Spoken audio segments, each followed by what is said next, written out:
इस सेशन में हम लोग डिस्कस करेंगे टाइप्स ऑफ आरएनए और आज का लेक्चर है एमआरएनए। तो mRNA which is also termed as messenger RNA. आइए समझते हैं कि इसको मैसेंजर आरएनए क्यों बोलते हैं। बट मैसेंजर आरएनए स्टार्ट करने से पहले एक इंपॉर्टेंट चीज मैं आपको बताना चाहूंगा कि टाइप्स ऑफ आरएनए में बेसिकली जो मिस्टेक्स हम लोग करते हैं वो ये कि हम डायरेक्टली 3 टाइप्स पे आ जाते हैं, mRNA, tRNA and rRNA. But आपको टाइप्स ऑफ आरएनए को पहले 2 कैटेगरी में कैटेगराइज करना है। एक है आपका नॉन जेनेटिक आरएनए और सेकंड है आपका जेनेटिक आरएनए।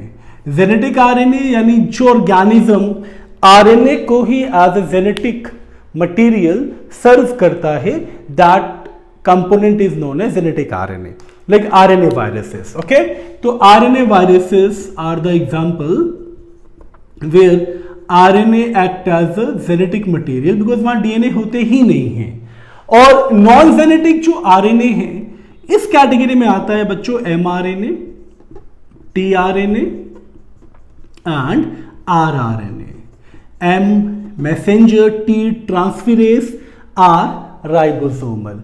तो पहले हम लोग मैसेंजर आरएनए की बात करेंगे। तो टाइप्स ऑफ आरएनए जितना इंपॉर्टेंट है उसमें सबसे पहले मैसेंजर आरएनए को समझना बहुत इंपॉर्टेंट है। तो अगर मैसेंजर आरएनए की बात करें तो सबसे पहले दिमाग में ये चीज आती है कि इसको मैसेंजर आरएनए क्यों बोला जाता है।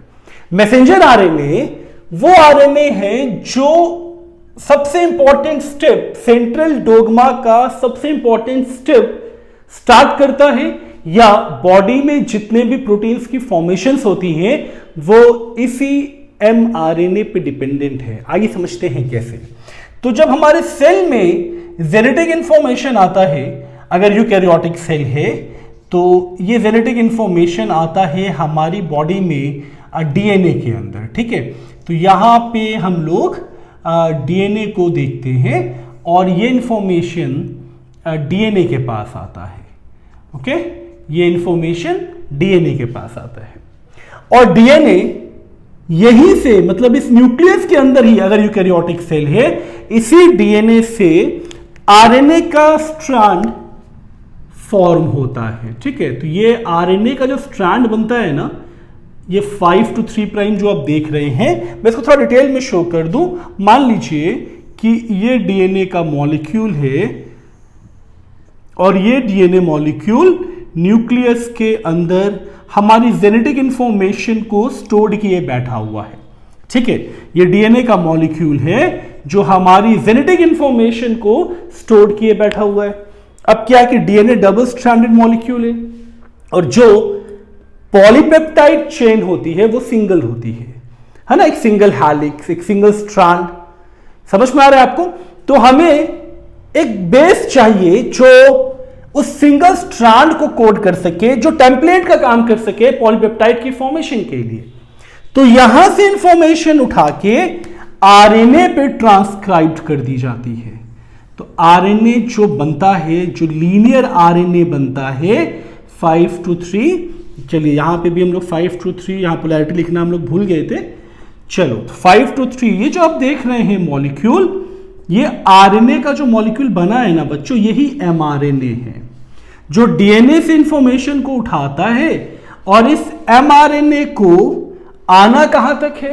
इस एमआरएनए को आना है राइबोसोम्स तक। ओके, तो जब ये राइबोसोम्स पे आएगा तो इस पे जो ट्रिपलेट्स हैं, ये जो आप देख रहे हैं ट्रिपलेट्स, ओके, ये जो ट्रिपलेट्स आप देख रहे हैं, ये ट्रिपलेट एक कोडोन है और 1 codon is equal to 1 amino acids, ठीक है।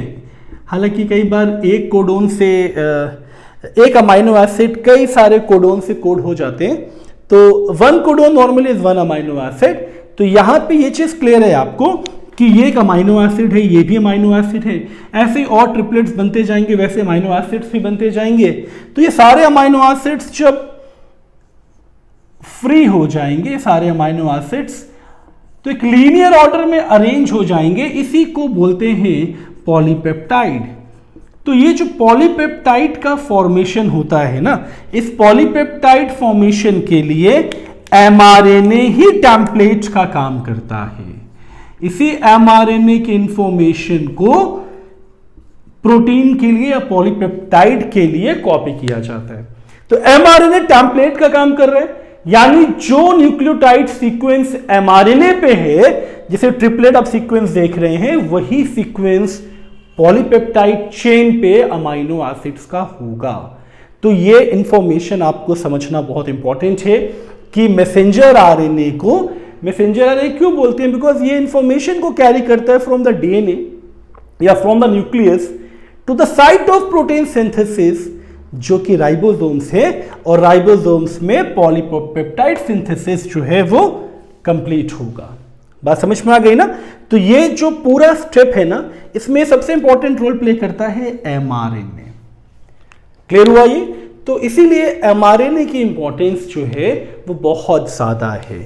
तो एमआरएनए के लिए हम लोग क्या यूज करते हैं टर्म, या क्या कॉन्सेप्ट यूज करते हैं एमआरएनए को समझने के लिए, कि इट कैरीज द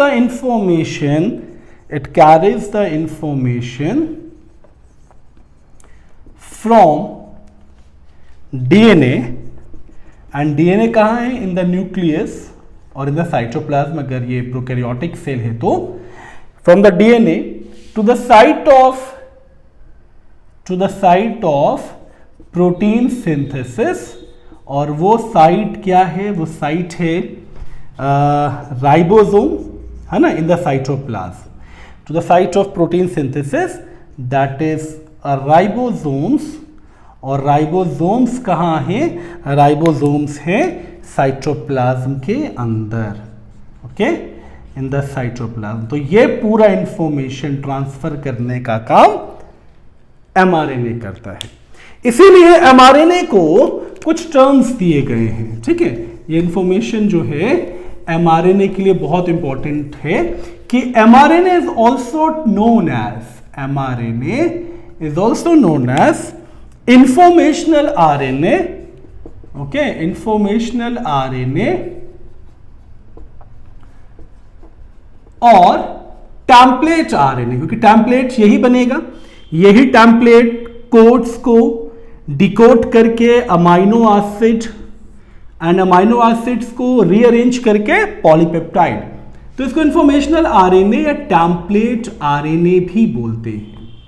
क्लियर? क्यों बोलते हैं एमआरएनए, ये भी क्लियर, अदर नेम भी क्लियर। और इसके स्ट्रक्चर को देखें तो ये सिंगल है, लीनियर है, ओके, लीनियर है, बिल्कुल स्ट्रेट है, एंड ये लॉन्गेस्ट है अमंग द थ्री।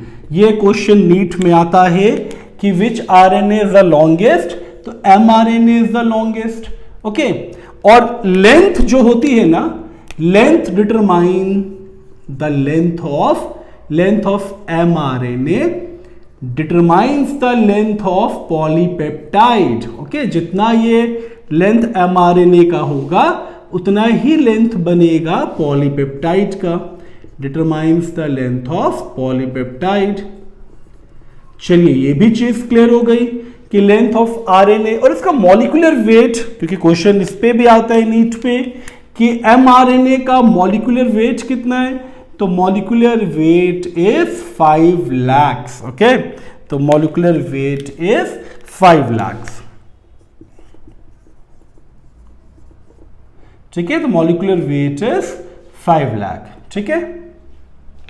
अब आते हैं एमआरएनए के सबसे इंपॉर्टेंट वाले पार्ट पे। नॉर्मली क्या होता है ना, जब डीएनए से आरएनए का फॉर्मेशन होता है, इस स्टेप को आपको बहुत अच्छे से समझना है, ठीक है। ये वही स्टेप है जो एमआरएनए को इंपॉर्टेंट बनाता है। बट इससे पहले मैं एक और इंपॉर्टेंट इंफॉर्मेशन दे दूं, एमआरएनए जो है वो अप्रॉक्स 5% होता है टोटल सेलुलर आरएनए का, 5% ऑफ टोटल सेलुलर आरएनए, और ये भी क्वेश्चन नीट में पूछा जाता है, ओके। तो it constitute about 5% of total cellular RNA, ठीक है। अब एक इंपॉर्टेंट चीज आपके सामने जो मैं अब एक्सप्रेस करने जा रहा हूं जो बहुत इंपॉर्टेंट है कि एमआरएनए पे ये जो कोड्स प्रेजेंट होते हैं ना, ये लाइफ प्रोसेस के लिए, जितने भी एसेंशियल लाइफ प्रोसेस हैं उसके लिए ये बहुत इंपॉर्टेंट है। तो इस तरह से ये प्रेजेंट है। तो जहां से अमाइनो एसिड्स डिकोड होना स्टार्ट हुए, मेरी बात को बहुत ध्यान से समझिएगा, ये जो ट्रिपलेट कोड है, ये ट्रिपलेट जो कोड है, दिस इज 1 अमाइनो एसिड, ठीक है। और ये हो गया आपका सेकेंड, ये हो गया आपका थर्ड, ये हो गया फोर्थ, ये हो गया फिफ्थ, ये हो गया सिक्स्थ, ऐसे आगे ये ट्रिपलेट ट्रिपलेट बनता चला जाएगा। तो जब ये ट्रिपलेट एमआरएनए ट्रांसलेशन के बाद जब डिकोड होंगे तो यहां अमाइनो एसिड्स तो बनेंगे ना, अमाइनो एसिड्स तो बनेंगे, और अमाइनो एसिड्स बनेंगे इसका मतलब ये अमाइनो ग्रुप और carboxylic acid, okay. Carboxylic acid ये फर्स्ट अमाइनो एसिड, ऐसे ही सेकेंड अमाइनो एसिड। और आप तो जानते हैं जब अमाइनो एसिड्स को हम लिंक करते हैं, बहुत शॉर्ट में बता रहा हूं क्योंकि ये सब चीज आपने बायोमोलिक्यूल्स में पढ़ा है। तो एक H के, देखिए यहाँ पे 2 मॉलिक्यूल है, तो एक H का मॉलिक्यूल यहां से लॉस्ट होगा, एक H का मॉलिक्यूल यहां से लॉस्ट होगा, तो H के हमने 2 मॉलिक्यूल लॉस किए हैं, और एक O मॉलिक्यूल यहां से लॉस होगा, तो वाटर मॉलिक्यूल लॉस्ट होगा, बचेगा हमारे पास CONH, और ये बनता है पेप्टाइड, और इसीलिए कहा जाता है इस चेन को पॉलीपेप्टाइड। बात समझ में आ गई। अब ये जो कोडोन्स अमाइनो एसिड्स में डिकोड होंगे, जितनी बार ये कोडोन्स अमाइनो एसिड में डिकोड होंगे, इसमें आपको एक चीज का ध्यान रखना है, जो सबसे पहला कोडोन होता है इसको बोलते हैं इनिशिएशन कोडोन, और ये बहुत इंपॉर्टेंट है बच्चों, इस चीज पे बहुत अच्छे से आपको ध्यान देना है। चलिए मैं यहां शो कर रहा हूं इसे, ये है इनिशिएशन, सबसे पहला जहां से ये ट्रांसलेशन को स्टार्ट करेगा उसको बोलते हैं इनिशिएशन कोडोन, और ये 90% AUG ही होता है, ओके। कुछ केसेस में ये GUG हो सकता है। बात समझ में आ रही है ना। तो AUG जो है इट कोड्स फॉर मिथ्योनिन, तो मिथ्योनिन को इनिशिएशन कोडोन भी बोलते हैं, ठीक है। ये भी क्वेश्चन नीट में बहुत इंपॉर्टेंट है कि methionine is termed as initiation codon. सबसे पहला कोडोन अमाइनो एसिड्स के लिए मिथ्योनिन ही होगा। अब आप ऐसे समझिए, मान लीजिए यहां मिथ्योनिन है ही नहीं, मिथ्योनिन यहां लगा हुआ है, तो ट्रांसलेशन भी यहीं से स्टार्ट होगा। ये पूरा एरिया अनट्रांसलेटेड रीजन कहलाएगा, जिसका ट्रांसलेशन नहीं हुआ। बात समझ में आई। अगर यहां पे AUG लगा हुआ है तो यहीं से ट्रांसलेशन स्टार्ट होगा, यहीं से ये ट्रांसलेशन स्टार्ट होके पॉलीपेप्टाइड बना के, है ना, प्रोटीन का सिंथेसिस करेगा। बात समझ में आ गई। हाँ, अगर यहीं से लगा हुआ है तो यहीं से स्टार्ट हो जाएगा। तो आपको पूरा mRNA देखना है, और जहां पे आपको AUG मिलेगा इनिशिएशन वहीं से होगा। इस लाइन को एकदम दिमाग में सेट कर लीजिए। अब यहां से मान लीजिए स्टार्ट हो या कहीं से भी स्टार्ट हो, तो कहीं ना कहीं पे तो ये स्टॉप होगा, कहीं ना कहीं पे तो ये स्टॉप होगा ना। अगर स्टार्ट AUG पे हो रहा है तो कहीं ना कहीं पे स्टॉप भी होगा। तो ये स्टॉप जहां पे होगा उसको बोलते हैं स्टॉप सिग्नल्स, ओके। तो इनिशिएशन कोडोन से स्टार्ट हुआ, और मैं इसको भी रब कर रहा हूं, मैं यही मान के चल रहा हूं कि यहां पे AUG था, तो यहां से स्टार्ट हुआ और यहां पे आके ये एंड हो गया। तो जहां पे ये एंड होगा इसे बोलते हैं टर्मिनेशन कोडोन, ओके। इसे बोलते हैं टर्मिनेशन कोडोन, और टर्मिनेशन कोडोन पे ही ट्रांसलेशन प्रोसेस स्टॉप हो जाता है, ओके। ट्रांसलेशन जो कि DNA से RNA और RNA से प्रोटीन, DNA से RNA इज ट्रांसक्रिप्शन, RNA से प्रोटीन इज ट्रांसलेशन। तो ये टर्मिनेशन कोडोन, हालांकि इसको नॉनसेंस कोडोन या स्टॉप सिग्नल्स भी कहते हैं, ओके। स्टॉप सिग्नल्स भी कहते हैं। तो इसमें कौन कौन से टर्मिनेशन कोडॉन्स हैं ये भी आपको ध्यान रखना है। जैसे इनिशिएशन कोडॉन हमेशा AUG होगा या कुछ केसेस में GUG है, ये आपको ध्यान रखना है। 95% 95% इज AUG, ओके, 5% में GUG मान सकते हैं। और टर्मिनेशन कोडॉन तो बिल्कुल फिक्स्ड है, ठीक है, वो है आपके UAA, UGA एंड UAG। तो अगर ये जहां पे भी प्रेजेंट होगा ट्रांसलेशन वहीं पे स्टॉप्ड हो जाएगा। समझ में आ गया यहां तक आपको?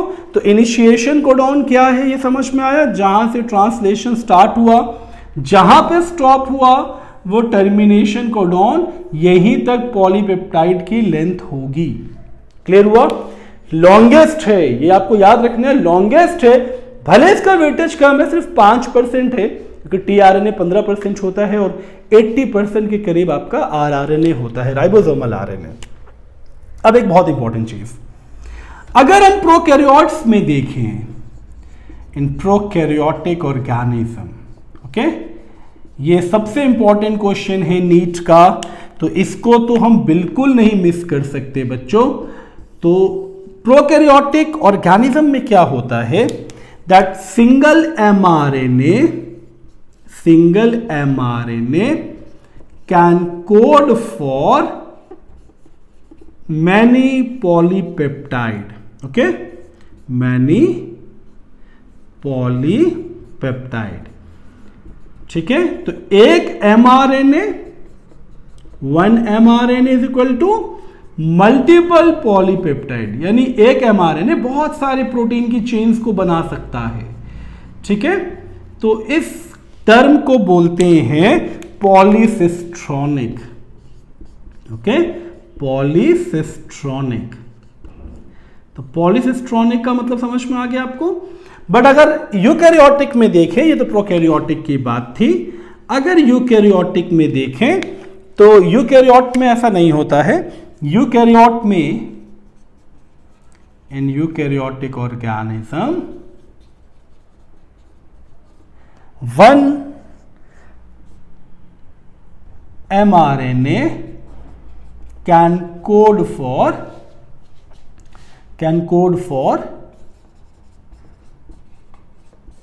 only 1 पॉलीपेप्टाइड, सिर्फ एक ही पॉलीपेप्टाइड को कोड करेगा और इस टर्म को बोला जाता है, hence the term given is monocistronic, okay, polycistronic and monocistronic. इस पे क्वेश्चंस बहुत आते हैं नीट में, तो ये याद रखना है आपको। पॉलीसिस्ट्रॉनिक में एक ही mRNA, code for multiple polypeptide, mRNA एक ही है यूकैरियोट में, बट एक ही पॉलीपेप्टाइड बनेगा, तो मोनोसिस्ट्रॉनिक, ठीक है। तो इनिशिएशन कोडॉन क्लियर आपको, टर्मिनेशन कोडॉन क्लियर, यहीं तक ट्रांसलेशन होगा। तो mRNA से प्रोटीन सिंथेसिस होने का मतलब, mRNA से प्रोटीन सिंथेसिस होना is known as translation, okay. और तीनों ही RNA, जितने नॉन जेनेटिक RNA हैं, तीनों का ये कॉमन फंक्शन है, they are involved in protein synthesis. That's all for mRNA.